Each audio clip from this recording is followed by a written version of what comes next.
रोता हुआ मुन्ना। शारदा का पति हर सोमवार को घर पर ही रहता था, क्योंकि उसकी नौकरी में हफ्ते की एक दिन की छुट्टी मिला करती थी। पति पत्नी अपने बेटे के साथ बहुत खुश थे। उनका छोटा सा बेटा, जो सिर्फ 6 महीने का था, बहुत ही प्यारा था, जिसे देख देख कर वो अपनी जिंदगी जी रहे थे और बहुत खुश थे। एक दिन शारदा अपने पति से कहती है, सारा दिन इसे संभाल संभाल कर मैं तो थक जाती हूँ। कल मैं चाहती हूँ अपनी सहेली को कुछ देर मिलाऊं। कल तुम्हारी छुट्टी है, क्या कुछ देर के लिए मुन्ना को संभाल लोगे? शारदा का पति मान जाता है। हाँ हाँ, क्यों नहीं, क्या दिक्कत है। सुबह सुबह निकल जाना और 11-12 बजे तक लौट आना। मुन्ना तो वैसे भी 12 बजे के बाद ही उठता है और मैं भी कल आराम से उठूंगा। पूरे हफ्ते की थकान है भाई। हाँ, ये ठीक रहेगा, मैं सुबह ही निकल जाऊंगी। शारदा अगले दिन सुबह सुबह अपनी सहेली से मिलने चली जाती है। मेरे मुन्ना, पीछे से ठीक रहना, अपने पापा को तंग मत करना। शारदा तो चली जाती है और मुन्ना और उसके पिता चुपचाप सो रहे होते हैं। थोड़ी देर बाद मुन्ना को एहसास हो जाता है कि उसकी माँ घर पर नहीं है। वो जोर जोर से रोने लगता है। उसका रोता हुआ चेहरा पूरा लाल पड़ जाता है। उसके पापा उसे गोद में उठाते हैं, पूरे घर में घुमाते हैं, दूध की बोतल लाकर उसके मुंह में भी लगाते हैं, लेकिन मुन्ना चुप होने का नाम ही नहीं लेता। अरे अरे, शारदा कहाँ गई? अरे बाप रे बाप, अब इसे कैसे चुप कराऊं? अरे भगवान, अरे चुप हो जा रे।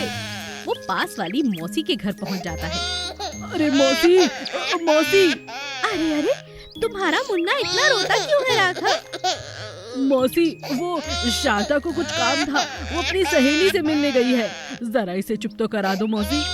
हाँ हाँ, क्यों नहीं, ला मेरे पास। मौसी बहुत कोशिश करती है, लेकिन मुन्ना चुप ही नहीं होता। थोड़ी देर बाद शारदा वापस लौट आती है। घर में किसी को ना पाकर वो परेशान हो जाती है।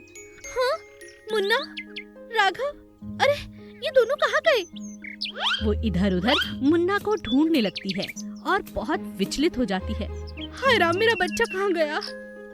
तभी उसकी नजर राघव पर जाती है। अरे अरे, मुन्ना कहाँ है? तुम यहाँ अकेले कैसे खड़े हो?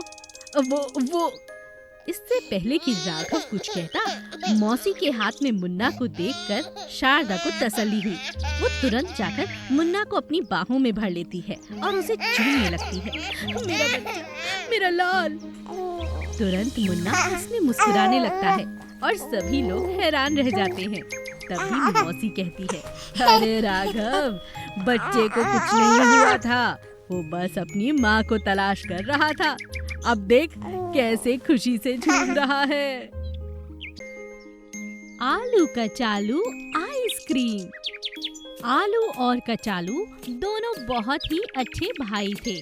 दोनों एक दूसरे की बहुत चिंता किया करते थे और दोनों साथ में खेलते, साथ में मजे करते थे। उनके घर के सामने से एक दिन एक आइसक्रीम वाला गुजरा।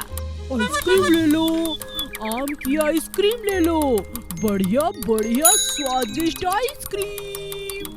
आलू ने कचालू से कहा, अरे वाह, आइसक्रीम, ये तो मैंने कभी नहीं खाई। चलो कचालू भाई, चलकर हम आइसक्रीम खाते हैं। कचालू ने कहा, अरे नहीं नहीं आलू, तुम क्या कर रहे हो?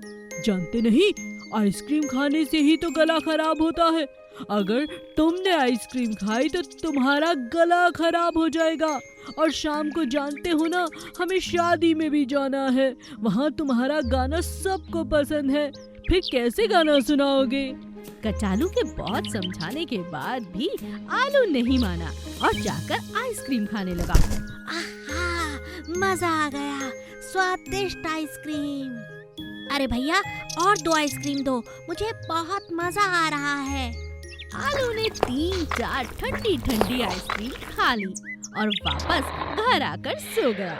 शाम को कचालू ने उससे कहा, अरे अरे, अब सोते ही रहोगे या चलना भी है? जानते नहीं, हमें आज दावत पर जाना है, चलो उठो। अरे हाँ, मैं तो भूल ही गया था। आलू कचालू के साथ तैयार हो जाता है। जैसे ही दोनों शादी में पहुंचते हैं, सभी लोग आलू को गाना गाने के लिए कहते हैं। अरे अरे आलू भाई, अच्छा हुआ तुम समय पर आ गए। तुम्हारा गाना सुनने के लिए तो कान तरस रहे हैं। कोई भी शादी ब्याह हो, आपके गाने के बिना तो वो अधूरा रहता है। तो चलिए शुरू हो जाइए। क्योंकि आलू वहाँ का राजा था और आलू को सभी बहुत पसंद करते थे। आलू का अच्छे से स्वागत हुआ। उसे स्टेज पर बुलाया गया, लेकिन आलू ने जैसे ही माइक हाथ में लिया, उसकी आवाज निकल ही नहीं रही थी।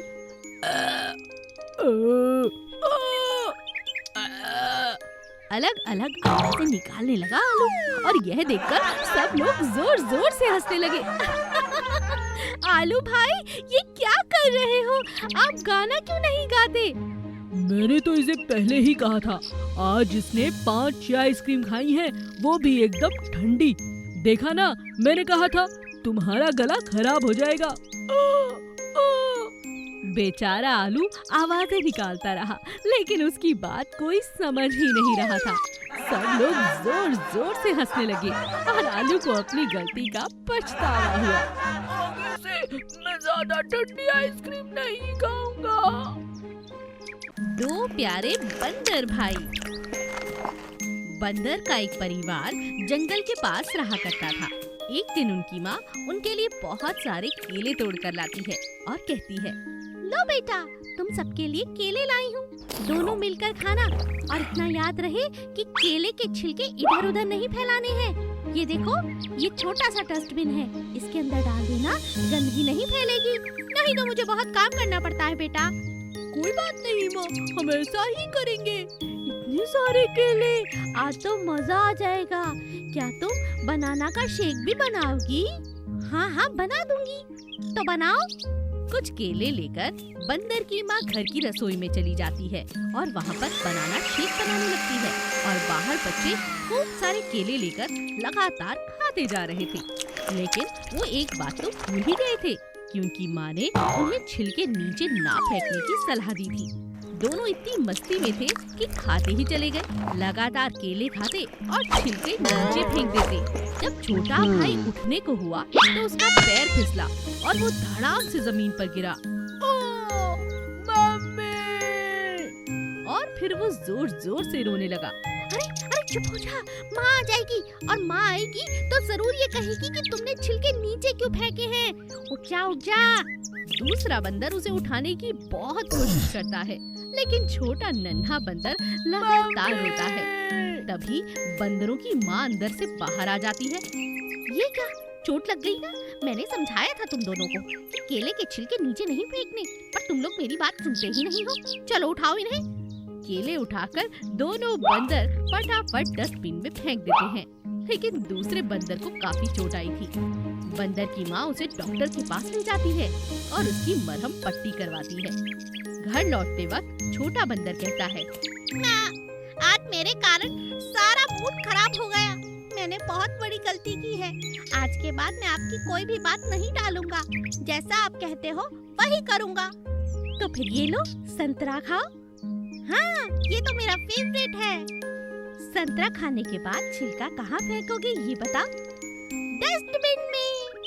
हाँ, अब छोटा बंदर ये बात सीख चुका था कि चाहे वो जो मर्जी चीज खाए, कोई भी फल खाए, लेकिन उसका छिलका हमेशा वो कूड़ेदान में ही डालेगा।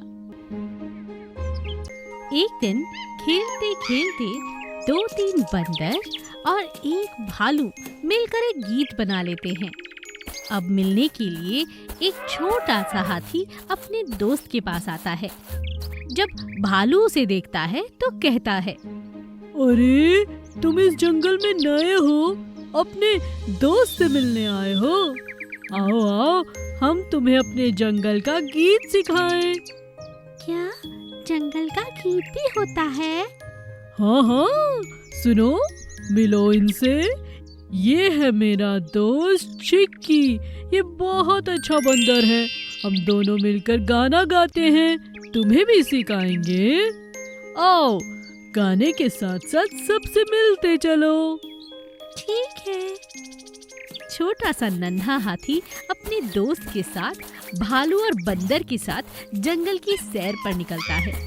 भालू गाना गाता है और सारे झूमने लगते हैं। देखो मिलो हमारे जंगल से, देखो मिलो हमारे जंगल से, ये है भालू मेरा नाम है भालू, ये है चीता, ये है शेर, ये है मकड़ी, तो बोलो क्या है तुम्हारा खेल।